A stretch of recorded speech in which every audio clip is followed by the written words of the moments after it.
ऋतुजा तुझ्या मनीषा आईने तुला काही केले हौसेला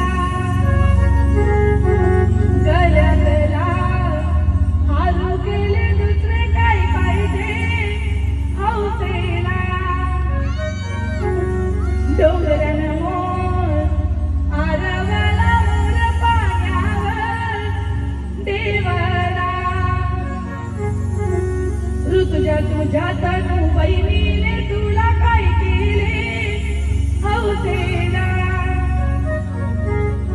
हातातली अंगठी केले दुसरे काय पाहिजे हौसेला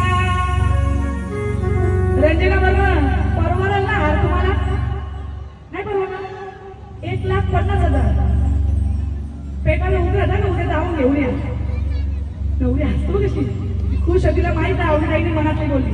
ओके.